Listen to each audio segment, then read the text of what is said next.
Gelap, dingin, dan suara rintik hujan, itu yang dirasakan Nina malam itu. Saat ia membuka mata melihat di luar jendela, dia merasakan sakit di sekujur tubuhnya. Entah apa yang membuatnya seperti ini. Nina tak tahu. Yang ia ingat tadi, dirinya berbincang dengan ibunya di teras rumah. Aduh, keluh Nina dengan memegang bahu kanannya. Sabar, Nduk, sebentar lagi sudah sampai kok.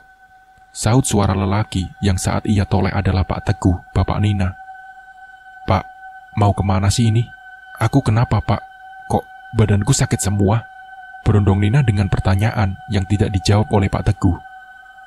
Mobil melaju dengan kencang, tak ada sepatah kata pun terucap dari mereka berdua. Hanya suara derasan hujan yang menemani mereka di jalan sepi ini. Setelah lama perjalanan, mereka berdua pun tiba di sebuah rumah.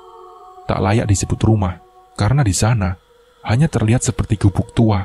Ada satu pintu tanpa jendela dengan atap jerami. Dindingnya terbuat dari anyaman bambu dan satu lampu kuning 5 watt yang menambah kesan ngeri di gubuk ini. Nina melihat suasana sekitar tanpa penerangan sama sekali. Hanya tanah lapang yang dikitari semak serta pohon menjulang tinggi. Terdengar suara binatang malam dan lolongan anjing kala itu. Ayo masuk, ajak Pak Teguh sembari menarik tangan Nina yang masih merasa lemas dan sakit di seluruh badannya, yang dibalas dengan anggukan Nina. Pak Teguh menyuruh Nina duduk di sebuah kursi panjang yang terbuat dari kayu, atau biasa disebut amben. Mata Nina menyapu seluruh isi ruangan. Terlihat Nina sangat cemas. Ia merasa sedang ada yang mengawasi. Tunggu di sini sebentar, pinta Pak Teguh kepada Nina. Ini adalah gubuk yang tidak ada penghuninya. Terlihat dari barang-barang yang usang, yang sangat berdebu dan tak terurus. Nina merasa ada yang mengelus lembut rambutnya. Nina menoleh ke arah tersebut. Di sana, terlihat seorang wanita muda, cantik, menggunakan riasan dan aksesoris khas keraton kerajaan. Tak lupa, mahkota bersematkan berlian hijau yang menghias kepalanya.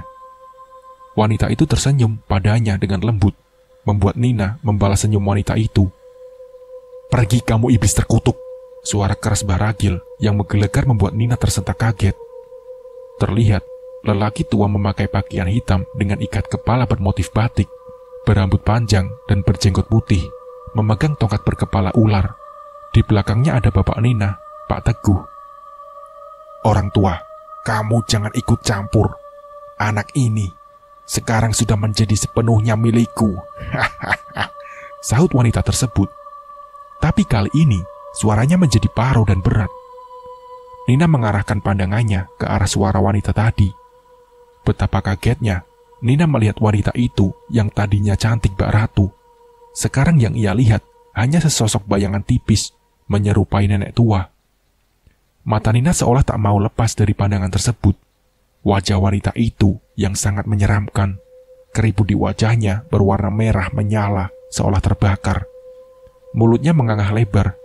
Terlihat di sana seperti sarang belatung. Sosok itu mendekat dengan cepat, seolah hendak memasuki tubuh Nina. Teriak sosok tersebut merasa kesakitan. Baragil menggapai rambut putih sosok tersebut dan menariknya. Jangan berani-berani kamu masuk ke anak ini lagi, atau kamu akan kubakar, ancam Baragil. Aku nggak takut denganmu, Gil. Ayo coba kalau berani, bakar aku, tantang sosok itu dengan lantang. Baragil tersenyum tipis, lalu bibirnya komat kamit mengucap mantra-mantra untuk membakar sosok itu.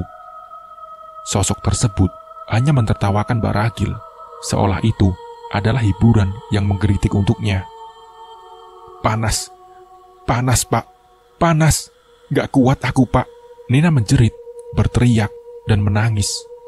Tubuhnya menggeliat dan berguling-guling, membuat Pak Teguh tak tega melihat anak semata wayangnya kesakitan. Sudah Mbah, sudah, jangan diteruskan. Kasihan Nina anakku Mbah, pinta Pak Minto kepada Baragil. Iblis kurang ajar. Sosok tersebut masuk dengan mudah ke tubuh Nina yang tergeletak lemas di tanah. Rupanya, iblis ini sudah dapat izin dari anakmu. Jelas Baragil sambil mengambil air dan ia bacakan mantra. "Lalu bagaimana, Mbah? Saya sudah bawa Nina kemana-mana. Tidak ada hasil, Mbah. Saya tidak mau anak saya diambil iblis," kata bapak Nina. "Ini salah bapakmu. Bapakmu membuat perjanjian dengan iblis itu. Akibatnya, kamu lihat kan sekarang, anakmu sudah diikat dengan iblis itu," tutur Mbah Ragil. Pak Teguh hanya tertunduk lesu karena tidak tahu harus berkata apa. Pak Teguh ingat betul kejadian saat itu, di saat dimana adiknya juga menjadi korban keserakahan bapaknya. Pak Teguh merasa ini semua harus diselesaikan agar tidak ada korban lagi. Flashback 30 tahun yang lalu. "Rani, kesini nak, duduk di sini," panggil Pak Romli, Bapak Rani dan Teguh. Rani yang terlihat sedang asik bermain mendekat kepada ayahnya dengan berlari kecil. "Nanti ikut bapak ya," ajak Pak Romli kepada putri bungsunya itu. "Wah, ada pertunjukan lagi ya Pak?" "Pastilah Pak, Rani ikut," jawab Rani dengan antusias. Pak Romli adalah seorang pemimpin di sanggar tari yang terkenal saat itu. Rani darah dagingnya juga sangat menggemari tari menari, karena memang sejak kecil ia selalu diajak Pak Romli untuk menghadiri undangan. Berbeda dengan Teguh, yang kesehariannya hanya bekerja, mencari rumput untuk pakan sapi, serta menangkap ikan untuk makan sehari-hari. Jika mendapatkan ikan lebih banyak, ia akan menjual ke pasar dan memberikan uangnya kepada ibunya. Kala itu, Teguh masih berumur 18 tahun, sedangkan adiknya Rani 16 tahun. Rani tumbuh menjadi gadis yang sangat cantik, kulitnya putih bersih, dengan rambutnya yang panjang hitam agak bergelombang, pipi dan bibirnya terlihat merah merona. Sifat Rani pun juga baik, sesuai seperti rupanya yang cantik. Dia gadis yang ceria, cerdas, dan suka menolong. Siapa lagi kalau bukan mirip dengan Bu Tanti, Ibu Rani dan Teguh. Begitu pula dengan Teguh, pria gagah dan tampan, rajin beribadah, namun pendiam. Sifatnya juga tak jauh beda dengan adiknya yang sama-sama baik, karena Bu Tanti selalu mendidik dan mengajarkan kebaikan kepada mereka berdua. Malam telah tiba. Sesuai janji Pak Romli akan mengajak Rani ke acara yang Pak Romli pimpin. "Rani, nanti gak boleh nakal ya, gak boleh merepotkan bapakmu," tutur ibunya. Rani menganggukkan kepalanya, seolah mengerti, dan menyalami, mencium punggung tangan ibunya. "Assalamualaikum Bu, Rani berangkat ya," sambil melambaikan tangan kepada ibu dan kakaknya. Saat tiba di acara tersebut, Rani duduk di samping bapaknya. Dia mengamati gerak-gerik penari dan sesekali mengikuti gerakannya. Lantunan musik gamelan yang sangat cocok dengan tarian yang Rani lihat. Bruk! Salah satu penari terjatuh dan tak sadarkan diri. Pak Romli terlihat kaget, langsung berdiri, menghampiri penari tersebut, diikuti Rani di belakang Pak Romli. Penari tersebut dipopong dan dibawa ke sebuah bangunan utama dekat dengan panggung. Rani yang ingin menghampiri bapaknya tertahan, karena banyak warga yang juga ikut penasaran ada apa sebenarnya yang terjadi. Rani melihat selendang penari yang pingsan tadi. Ia mengambil selendang berwarna hijau tersebut, berniat untuk mengantar ke pemiliknya, si penari yang pingsan tadi tentunya. Rani mencoba mencari celah agar ia bisa melewati kerumunan warga. "Permisi Pak, permisi Bu." Usaha Rani sia-sia saja. Tubuhnya yang kecil tak bisa melewati warga untuk masuk ke pintu di mana bapaknya berada. Akhirnya, ia memutuskan untuk menyingkir dulu. Dipandanginya selendang tadi, sangat indah dan menawan. Di ujung kanan dan kirinya, terdapat payet-payet kecil berwarna kuning keemasan. Tercium bau semerbak wangi dari selendang yang ia pegang. "Pakailah anak cantik," terdengar bisikan lembut di telinga Rani. Ia menoleh ke kanan dan ke kiri, memastikan di mana sumber suara tadi. Hanya terlihat warga yang berlalu lalang dengan kesibukannya masing-masing. Tanpa ia sadari, Rani mengenakan selendang itu. Ditaruhnya di lehernya sembari tangannya memegang ujung kanan dan kirinya. Rani pun menari dengan lentik, seolah sudah terlatih bertahun-tahun. "Wah, ternyata aku bisa juga menari seperti penari profesional," gumam si Rani Ia merasa terkagum akan dirinya sendiri. Ia melangkah ke panggung. Di sana, ia menari dengan gemulai. Pengiring musik pun ikut memainkan musiknya. Gamelan, gong, kendang, dan rindik bersaut-sautan menciptakan irama yang syahdu. Warga yang tadinya bergerombol menunggu penari yang pingsan menoleh ke arah panggung, seolah terhipnotis oleh penampilan Rani. Para petinggi desa yang tadinya geram karena acara tidak berjalan lancar pun tersenyum dengan sumringah melihat tarian Rani. Sedangkan di ruangan Pak Romli sangat cemas dengan apa yang terjadi kepada penari tersebut. Bagaimana tidak, penari yang pingsan ini adalah orang yang sangat penting untuk pertunjukan tarinya. "Mas, anakmu menari di panggung itu," salah satu penari memberitahu kepada Pak Romli mengenai Rani. Pak Romli bergegas menuju ke arah panggung. Wajahnya menegang, khawatir apa yang anaknya itu berbuat akan mengakibatkan hal yang tak diinginkan. Begitu sampai di depan panggung, Pak Romli mengangguk puas. "Ternyata Nyi Ratu suka kepada Rani anakku," gumam Pak Romli. Pak Romli melihat tamu dan warga sangat menikmati tarian yang Rani mainkan. Dari sinilah dimulainya kehidupan Rani yang sebenarnya. Ia menjadi seorang penari yang dikagumi banyak pasang mata. Namun di sisi lain, ia tidak tahu jikalau nyawanya sedang terancam. Minggu berganti bulan, nama sanggar Pak Romli makin diakui. Rani makin dikenal. Dia merasa cita-citanya telah tercapai. Capek sekali ya," keluhnya sembari menyandarkan tubuhnya ke kursi. "Nak, sudah, pulang ya. Sana makan dulu. Udah ibu siapkan di meja," pinta Bu Tanti agar Rani menyegerakan untuk makan. Rani pun menggeram dengan keras. Tangannya mencengkram erat kursi yang terbuat dari kayu, hingga kukunya mulai mengelupas. Matanya kosong, melotot, dan masih terus mengerang dengan keras. Bu Tanti kaget melihat putrinya seperti itu. Nak Teguh, kemari nak, adikmu nak," teriak Bu Tanti. Teguh berlari dengan membawa rumput di tangannya. "Adik kenapa, Bu?" tanya Teguh yang sama kebingungan dengan ibunya. "Nggak tahu nak, ini tadi baru datang dari acara adikmu. Jemput bapakmu cepat," kata Bu Tanti. "Nak, istighfar nak, sadar nak." Rani mendorong ibunya hingga terpental ke dinding rumah. "Jangan dekati anak ini. Anak ini sudah jadi milikku," teriak Rani dengan suara serak dan parau. "Nyi Ratu," kata Pak Romli lirih. Rani masih melotot dan membuka mulutnya, menaiki meja dengan kakinya menghentak-hentakkan. Matanya melirik ke kanan dan ke kiri. Tubuhnya mulai menari-nari. Teguh menatap bapaknya dengan curiga. "Ada apa ini sebenarnya, Pak?" tanya Teguh, yang dibalas hanya dengan lirikan tajam Pak Romli. Pak Romli mengambil air yang sudah dirapalkan mantra, kemudian menciprat-cipratkan ke arah Rani. "Maaf Nyi Ratu, saya lupa," kata Pak Romli dengan tangan melipatnya ditaruh di atas kepala sembari menunduk. Rani terjatuh dan terkulai lemas. Lalu Pak Romli membawanya ke dalam ruangan khusus.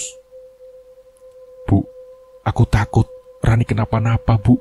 Sebenarnya iblis apa sih yang Bapak bawa? Setiap pulang dari undangan, Rani kesurupan, Bu." Bu Tanti hanya bisa menangis, tak menjawab pertanyaan putranya. Suara pintu terdengar. Pintu terbuka setelah 2 jam lebih Pak Romli keluar dari ruangan.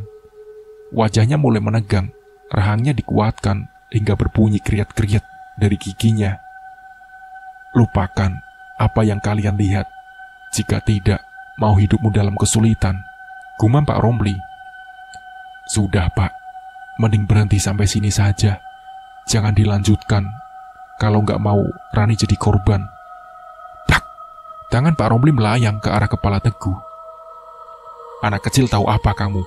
Jangan sok-sokan," teriak Pak Romli dengan keras. Sudah malam, segera tidur," tutur Bu Tanti menenangkan Teguh sembari mengelus kepalanya. Teguh masuk ke kamar dengan gondok. Ia tak bisa berbuat apa-apa untuk melindungi Rani. Di keesokan harinya, Rani sudah terlihat segar dan ceria kembali.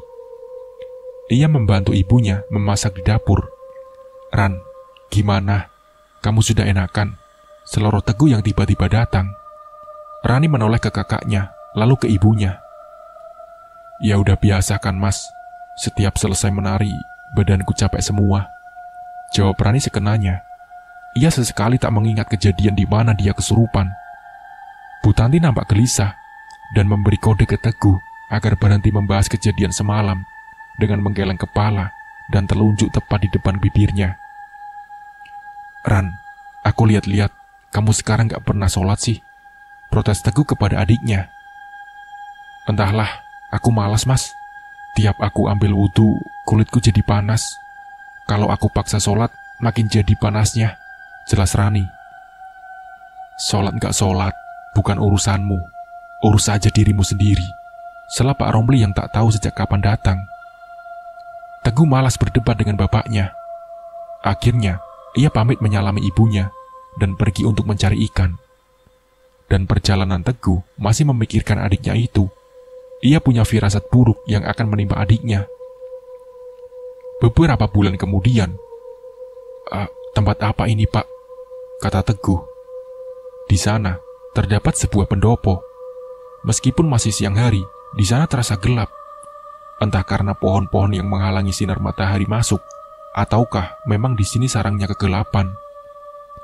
Pak Romli meminta Rani untuk duduk bersila menghadap ke sebuah arca yang dibalut kain merah. Meskipun di luar ruangan, tapi Rani merasa hawa engap di dadanya. Seolah angin pun tak ingin berhembus di sana. Kamu ingin disanjung orang banyak kan nak? Tarianmu lebih bagus, sering diundang, tanya Pak Romli kepada Rani. Rani tersenyum sumringah dan mengangguk dengan semangat. Bertapalah di sini, jangan menghiraukan suara atau apapun yang mengganggumu nak, lanjut Pak Romli. Sampai kapan pak? Tanya Rani.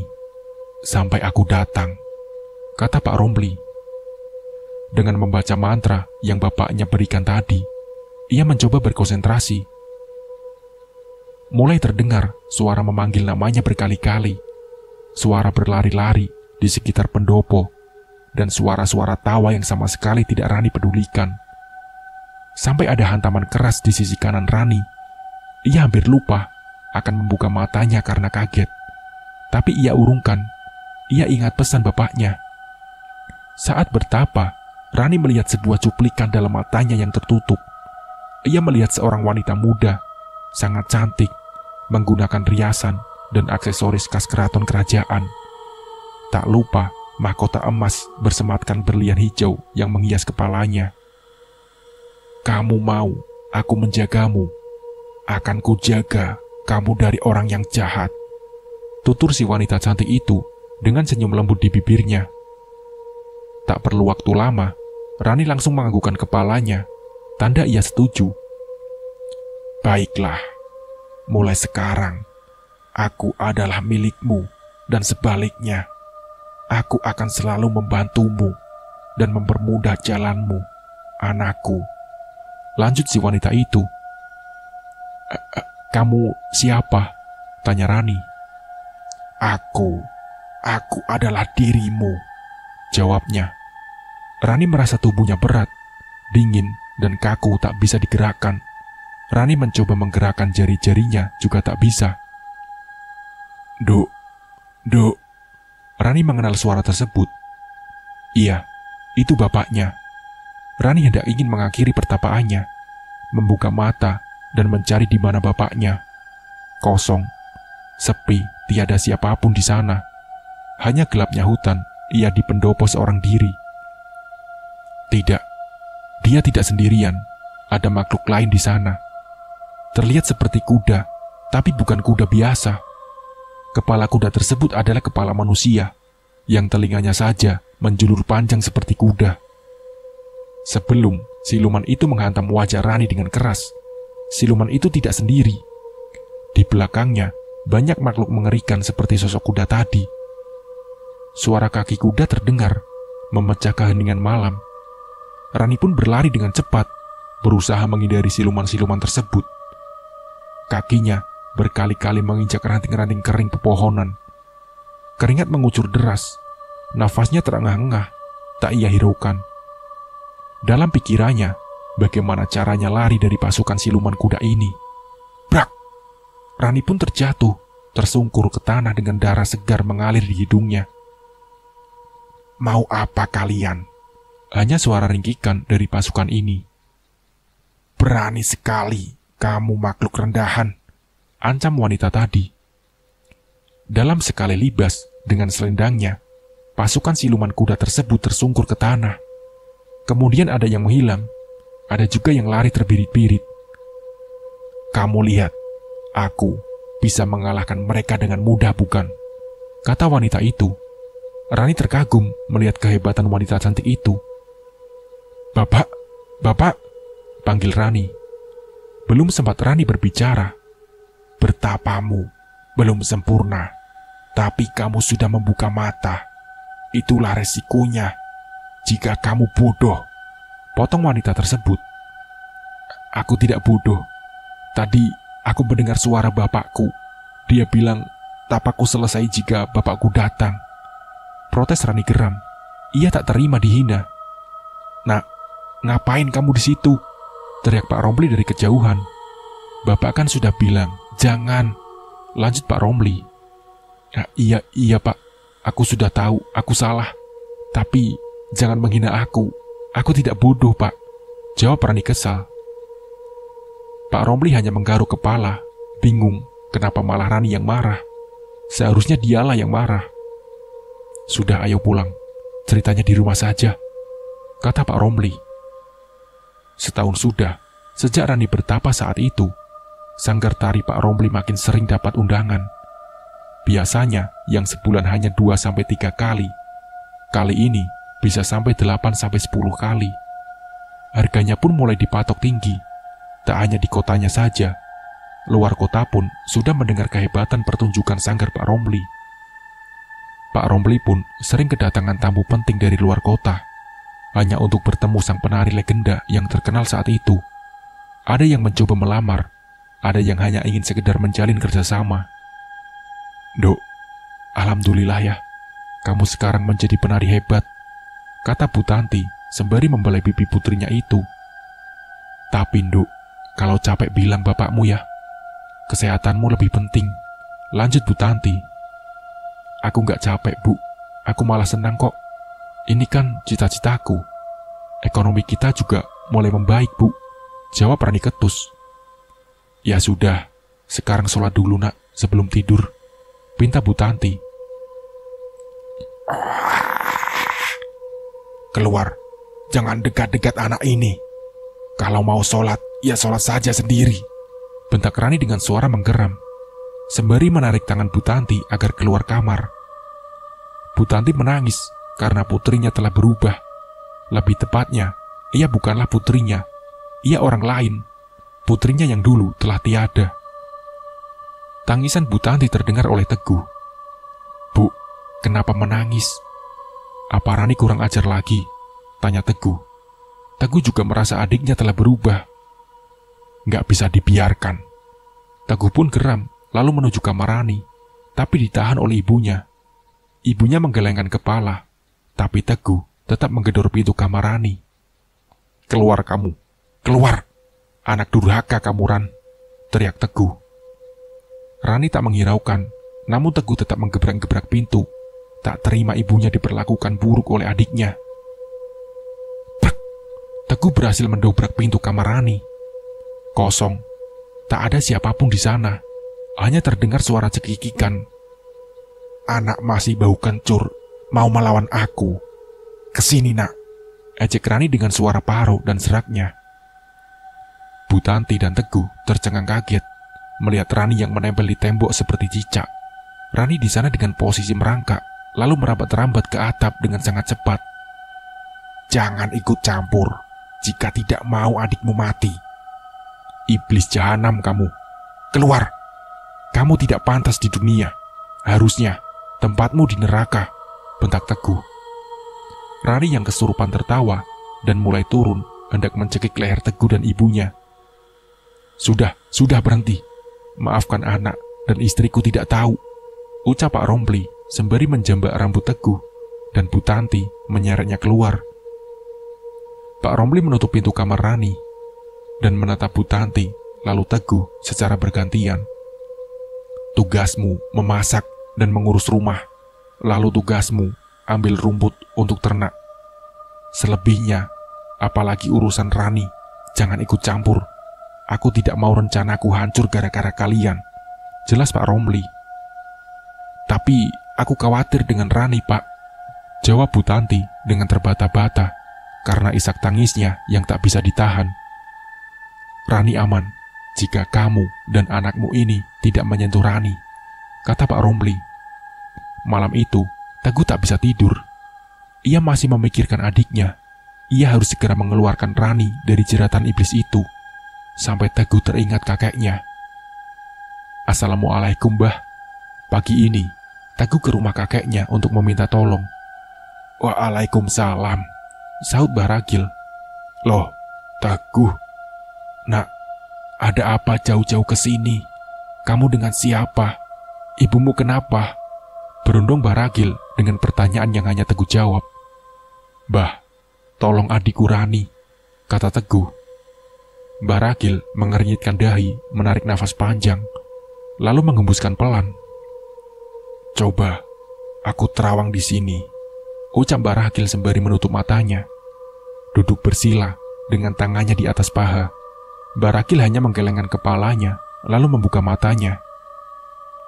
Sudah dalam, Nak. Sukma adikmu sudah dibawa. Adikmu lah yang memberi izin, tutur Mbah Ragil. Iblis laknat, teriak Teguh geram. Aku bisa saja mengeluarkan iblis itu, tapi aku nggak bisa mengembalikan Sukma adikmu. Sudah lebih 9 bulan adikmu di bawah. Pilihannya 2. Jika tidak gila, ya kosong seperti mayat hidup, jelas Mbah Ragil. Jangan bosan-bosan. Buka Al-Quran dan bacalah sesering mungkin agar iblis itu tidak betah, agar tidak membuat perjanjian lain dengan bapakmu, lanjut Mbah Ragil. Perjanjian? Teguh mengulang. Mbah Ragil mengangguk dan memintanya pulang untuk selalu mengawasi adiknya. Jagalah ibumu, besarkan hatinya agar kuat, pesan Mbah Ragil sembari menepuk bahu Teguh. Teguh pun mengangguk, pertanda dia mengerti, lalu pamit menyalami Mbah Ragil. Terima kasih, Mbah. Mari. Assalamualaikum. Waalaikumsalam. Hati-hati, jawab Mbah Ragil dengan anggukan. Sepulang dari rumah Mbah Ragil, Teguh melakukan apa yang Mbah Ragil sarankan. Tiap subuh dan sebelum tidur, ia mengaji, melantunkan ayat-ayat suci, dan selalu berdoa kepada Sang Pencipta. Iblis itu tak ada takutnya sama sekali. Dia malah meledek. Mengajilah terus. Aku tidak takut. Malah ibumu sekarang yang aku incar, ledek Rani. Memang Bu Tanti sudah seminggu ini sakit. Beliau hanya bisa terbaring di ranjangnya karena lemas. Menggigil, bercampur panas yang dirasakan. Teguh setiap hari merawat dan melayani Bu Tanti dengan sabar. Romli! Romli! Terdengar suara teriakan dari arah rumah. Teguh sama sekali tak menggubris. Biar saja bapaknya yang menangani. Toh, dia sudah tidak boleh ikut campur. Teguh hanya melihat dari jendela kamar ibunya. Terlihat, lelaki berusia sekitar 50 tahun, memakai beskap dan celana hitam, belangkon di kepalanya, berkumis tipis, wajahnya merah padam, terlihat seperti sedang marah.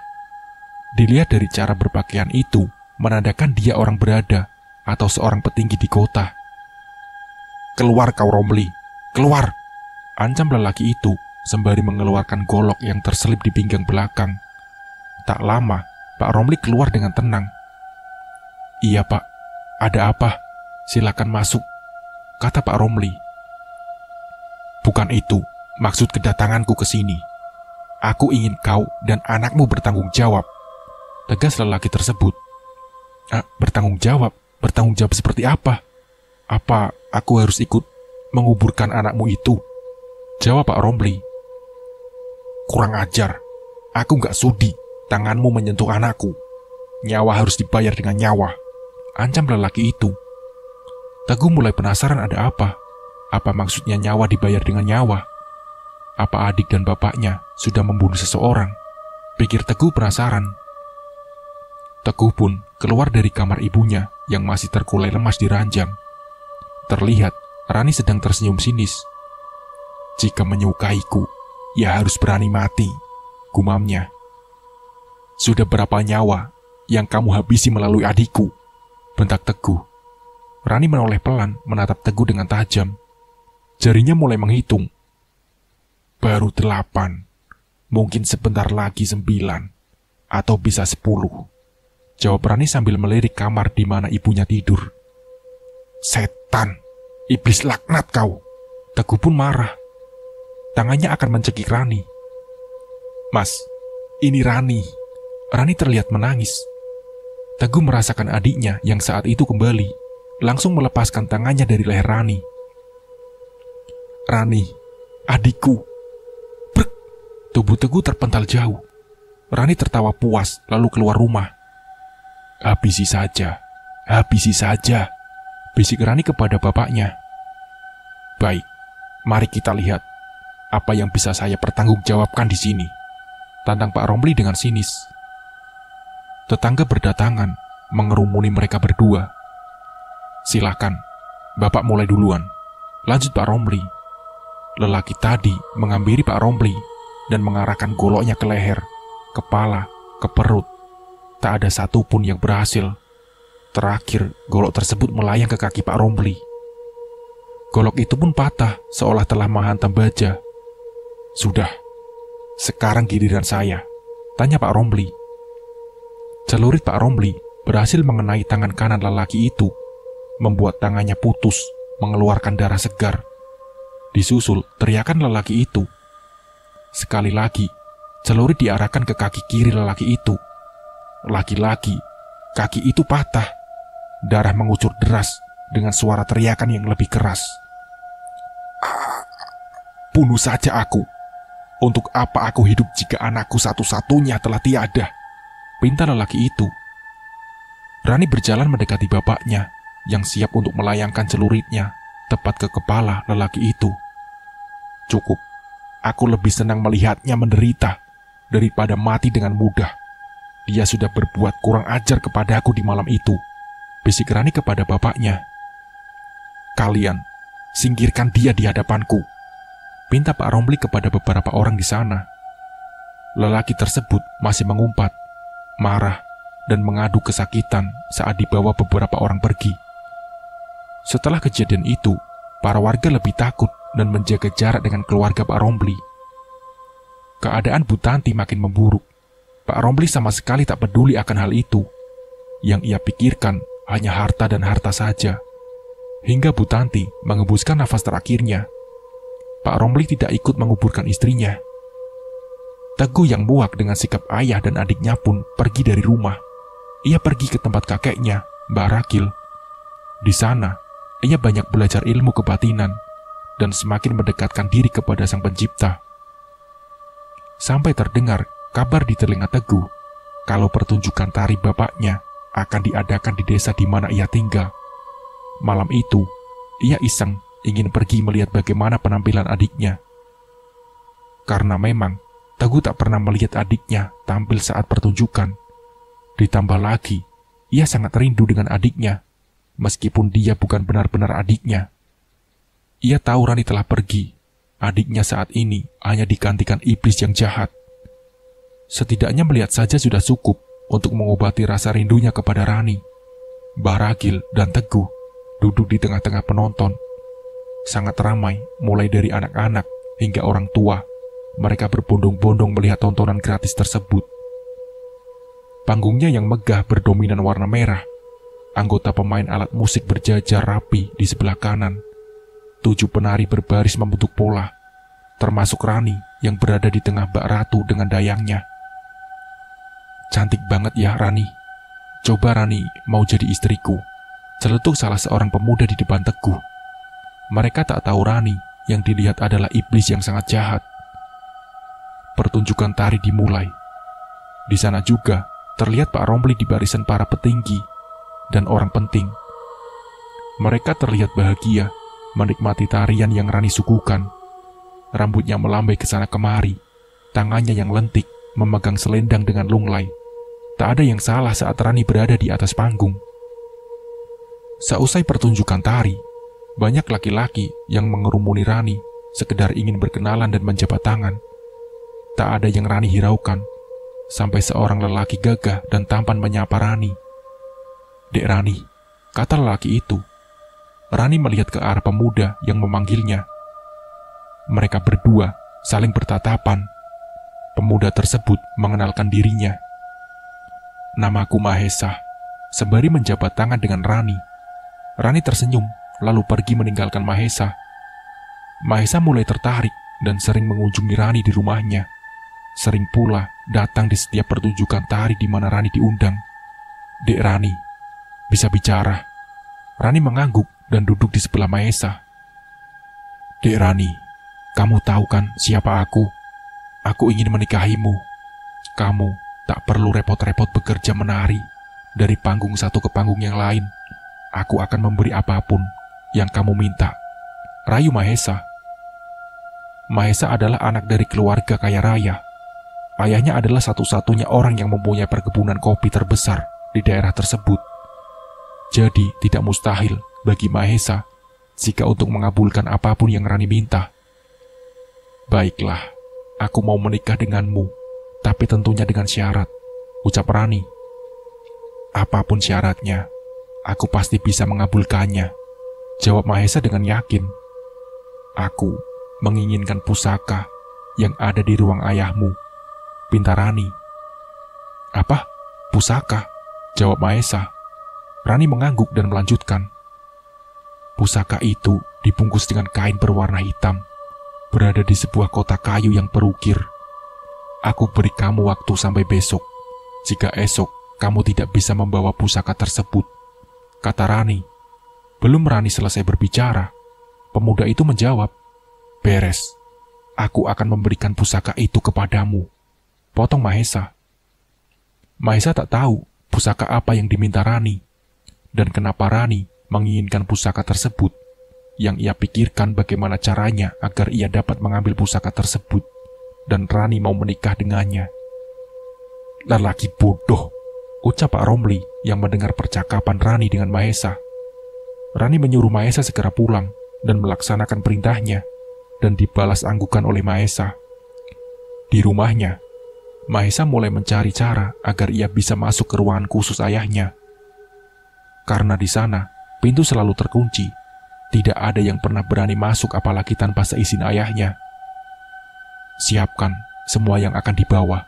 Jangan sampai ada yang tertinggal," ucap seorang wanita kepada lelaki yang sedang memanggul tas di pundaknya. "Ada apa ini, Bu?" tanya Mahesa kepada wanita itu yang adalah ibunya. "Oh, ini nak, ayahmu dan ibu besok mau keluar kota untuk beberapa hari. Mau cek tanah yang akan jadi perkebunan kopi kita," jelas Bu Sapta. Mahesa hanya menganggukkan kepala. Ia tak peduli kedua orang tuanya pergi kemana. Yang terpenting, ini adalah cara dia untuk menyelinap dan mengambil pusaka yang Rani minta. "Le, kamu bantu Pak Toyo untuk mengawasi perkebunan kopi kita yang di sini," pinta Pak Septa, ayah Mahesa. Iya ya, baik," jawab Mahesa kepada bapaknya. Keesokan harinya, Mahesa sudah bersiap untuk melancarkan aksinya. Dia memastikan tak ada orang yang melihatnya. Saat ia membuka pintu itu, benar saja, pintunya terkunci. Jika ia nekat untuk mendobrak pintunya, ayahnya pasti tahu. Mahesa tak tahu apakah ada kunci cadangan, karena kunci ruangan ini selalu ayahnya bawa kemanapun ayahnya pergi. "Bagaimana Mahesa?" bisik lembut seorang wanita yang saat Mahesa toleh adalah Rani. Ia kaget bagaimana bisa Rani berada di sini. "Rani, kamu kesini? Kamu tahu rumahku?" tanya Mahesa dengan penasaran. "Tentu, siapa yang tak tahu rumah juragan kopi?" jawabnya dengan senyuman. "Apakah kamu sudah mengambil pusaka yang aku minta Mahesa?" lanjutnya. Anuran, sebentar lagi. Kamu tunggu ya. Aku pasti akan mendapatkannya," ucap Mahesa dengan terbata-bata. "Cepatlah ambil, atau aku akan berubah pikiran," ancamnya dengan nada manja. Ini pintunya. Belum selesai berbicara, Rani pun memotong. Bukalah, potong Rani. Mahesa menuruti Rani, meskipun ia akan tahu ini tidak bisa dibuka tanpa kunci yang ayahnya bawa. Pintu terbuka dengan mudah. Mahesa menatap Rani dengan wajah heran namun senang.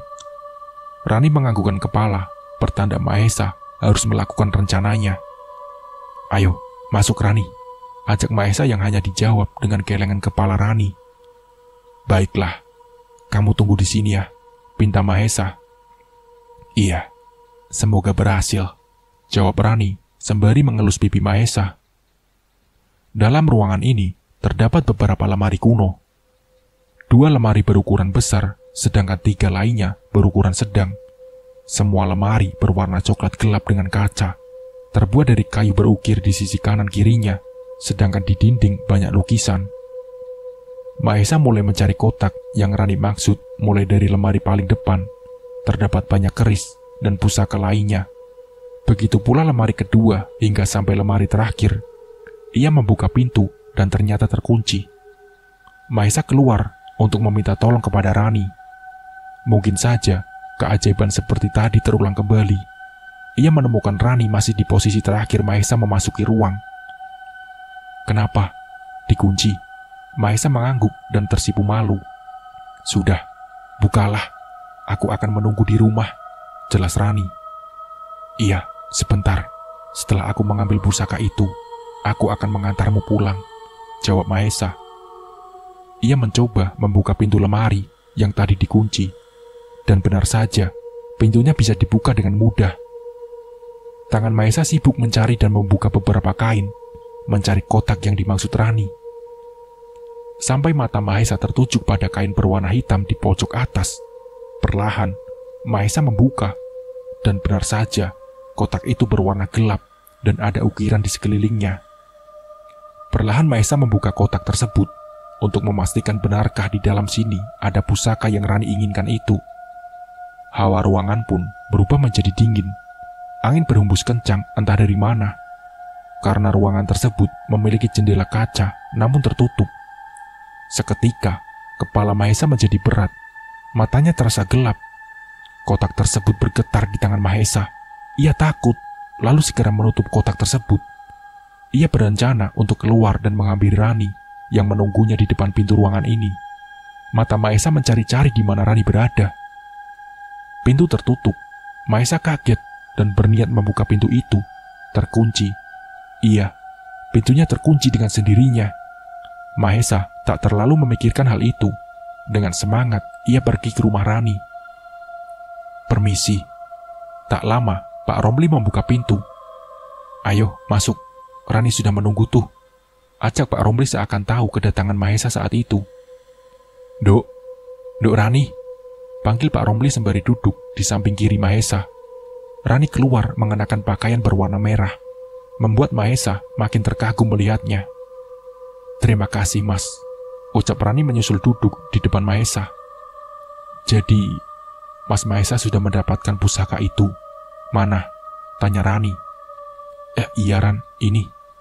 Jawab Mahesa sembari mengeluarkan kotak dari karung yang ia bawa lalu menyerahkan kepada Rani. Ini milikmu mulai sekarang. Lanjutnya, Rani memberi kode kepada Pak Romli agar bapaknya lah yang menerima kotak tersebut. Serahkan kepada bapakku, Mahesa, pinta Rani. Mahesa menyerahkan kotak pusaka tersebut kepada Pak Romli. Pak Romli membuka kotak itu. Terdapat pusaka seperti keris, berukuran sedang dan bercabang 2. Seketika muncul makhluk tinggi besar seperti kera, berbulu coklat keemasan yang berlutut di depan Pak Romli. Tentu saja, Mahesa tak bisa melihat makhluk ini. Silahkan diminum, ucap Pak Romli. Mahesa melihat sebuah gelas berisi air yang entah kapan sudah ada di hadapannya di meja. Mahesa meminumnya. Ia merasa minuman tersebut rasanya aneh, bau anyir seperti darah. Saat Mahesa melihat lagi, benar saja, air yang tadinya jernih telah berubah menjadi darah. Darah. Rani tertawa keras. Suaranya yang lembut menjadi serak. Mahesa, Mahesa, goblok. Ejek iblis itu kepada Mahesa. Kalian membohongiku. Siapa kau sebenarnya, Rani? Teriak Mahesa. Aku akan memberitahumu siapa aku sebenarnya, jawab iblis yang ada di tubuh Rani. Mata Rani menatap tajam Mahesa, mencengkeram lehernya dan membawa Mahesa ke suatu tempat. Mahesa membuka matanya. Ia melihat sekelilingnya gelap dan pengap. Sebelum cahaya obornya menyinarinya, tepat di bawah Mahesa, Rani dan Pak Rompli menatap Mahesa dengan senang. Mahesa menempel di langit-langit gua. Iblis bangsat, cepat turunkan aku dari sini, teriak Mahesa. Kenapa kau melakukan ini? Apa yang sebenarnya kalian inginkan? Lanjutnya. Kami hanya memanfaatkan tanganmu untuk mengambil pusaka itu. Jelas Rani. Kenapa harus aku? Kenapa tidak kamu ambil saja sendiri makhluk terkutuk? Protes Mahesa. Aku tidak bodoh sepertimu. Pusaka itu tidak bisa dipegang sembarangan orang. Hanya pemilik dan keturunannya saja yang bisa mengambilnya, kata makhluk di tubuh Rani. Kamu pikir aku mau membakar diriku hanya untuk mengambil pusaka itu? Lanjut makhluk di tubuh Rani. Untuk apa? Untuk apa kalian menginginkan pusaka itu? Tanya Mahesa. Untuk kekayaan dan kejayaan tentunya, sahut Pak Rompli. Menurutmu, ayahmu kaya raya karena apa? Sebentar lagi, kehidupan dan keluargamu akan hancur, lanjut Pak Rompli. Kalian memang bukan manusia. Kalian iblis terkutuk. Kalian lebih baik mati, teriak Mahesa tak terima dengan perlakuan mereka. Sebelum memikirkan kematian kita, pikirkan dulu nyawamu. Apakah kamu bisa bertahan di atas sana? Ejek Rani sembari pergi meninggalkan Mahesa di dalam gua yang gelap, pengap, dan kotor. Dan benar saja, tak butuh waktu lama, usaha Pak Sapta bangkrut. Terlilit hutang banyak, sehingga seluruh aset kekayaan dijual. Mahesa pun tak terdengar lagi kabarnya, karena tak ada manusia yang berani masuk ke gua tersebut. Sementara di rumah Baragil, Teguh sudah mulai melupakan bapak dan adiknya. Ia mulai membangun panti untuk anak yatim dan anak terlantar. Hal ini Teguh lakukan semata-mata karena rasa rindunya kepada adiknya Rani. Dengan ini, ia merasa mempunyai banyak adik dan saudara. Pak Rompli sendiri sudah mempunyai banyak cabang sanggar tarinya. Ia hanya terima beres, tanpa susah turun tangan seperti dahulu. Tanah dan sawah milik Pak Rompli di mana-mana. Rumahnya pun sudah dibangun sedemikian rupa mewah dan megahnya. Rani melompat-lompat dan membanting semua perkakas di rumahnya. Pak Rompli yang mendengar suara tersebut langsung lari menghampiri sumber suara berasal. Nyai Ratu, kenapa? Ada apa ini? Tanya Pak Rompli kebingungan. Kamu sudah mengingkari janjimu, Rompli. Kamu harus mati, ucap Rani dengan nada tinggi. Memang akhir-akhir ini Pak Rompli mulai sadar. Ia merasa kesepian tanpa anak dan istrinya. Ia melamun mengenang masa-masa di mana istri dan anaknya tersenyum bahagia, meskipun hidup sederhana. Hingga semua persyaratan dan sesajen untuk Nyi Ratu dilupakan. Pak Rompli sudah mulai beribadah meskipun jarang. Darah segar dari sapi untuk Nyi Ratu sudah mulai ia berikan jarang-jarang. Ia tak peduli lagi dengan harta atau kemarahan Nyi Ratu. Bahkan ia ingin segera menyusul istrinya. Nyi Ratu, aku sudah tidak menginginkan kekayaan lagi. Bagiku, sudah tidak ada artinya itu semua. Untuk apa aku melakukan semua ini jika istri dan anakku pergi?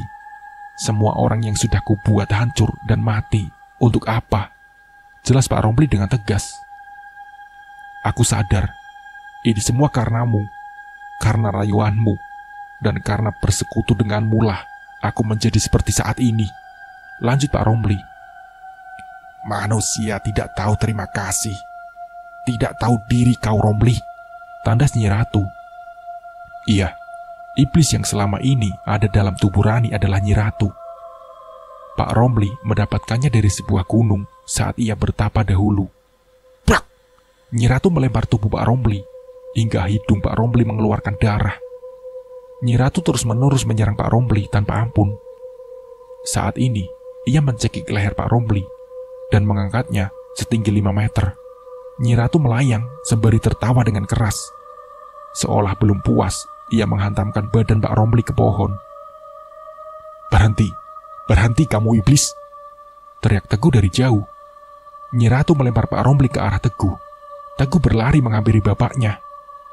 Pak, teriak Teguh. Aku banyak salah. Maafkan, sudah membuat hidupmu susah, nak. Iba Pak Romli kepada Teguh. Teguh hanya bisa menangis. Sudah aku maafkan, Pak. Aku tadi berfirasat buruk, makanya aku kesini. Ternyata seperti ini, sesal Teguh. Akhiri ini semua, nak. Ambillah selendang berwarna hijau di kamar Rani. Bakarlah dengan menyebut nama Allah 7 kali. Pinta Pak Romli. Teguh lalu bergegas masuk ke dalam rumah dan ke kamar Rani. Sebelum ia dihadang Nyi Ratu dan mencekik leher Teguh. Iblis keparat, lepaskan. Teguh tak bisa melepaskan cengkeraman Nyi Ratu. Ia berusaha berdoa dan membacakan ayat-ayat suci. Pek! Tubuh Nyi Ratu terpental terkena serangan Baragil. Pergilah, biar dia aku yang ngurus. Perintah Baragil. Teguh sibuk mencari selendang yang bapaknya maksud. Hingga ia menemukan selendang itu tergantung di sebelah lemarinya. Teguh berlari ke dapur mencari korek. Setelah itu, ia berdoa kepada Yang Maha Esa, menyebut asma Allah sebanyak-banyaknya karena ia tak sempat menghitung. Selendang tersebut terbakar diikuti suara teriakan Nyi Ratu. Teguh berjalan keluar menghampiri kakek dan bapaknya. Ia masih memegang selendang yang separuh masih terbakar. Kurang ajar kamu, anak bangsat. Ingatlah, aku pasti akan kembali untuk membalas, menghancurkan hidupmu melalui anakmu. Panas! Teriak Nyi Ratu disusul dengan tubuh Rani yang terkulai lemas. Malam itu begitu sunyi. Tak ada suara binatang malam. Angin yang tadinya berhembus lembut enggan untuk menyapa. Sayup-sayup terdengar suara musik yang biasa mengiringi tarian Rani. Lalu tak lama suara itu menghilang. Di keesokan harinya, diadakan pemakaman Pak Romli dan Rani. Teguh mewakili permintaan maaf bapak dan adiknya, agar mereka berdua lebih tenang dan dipermudah jalannya.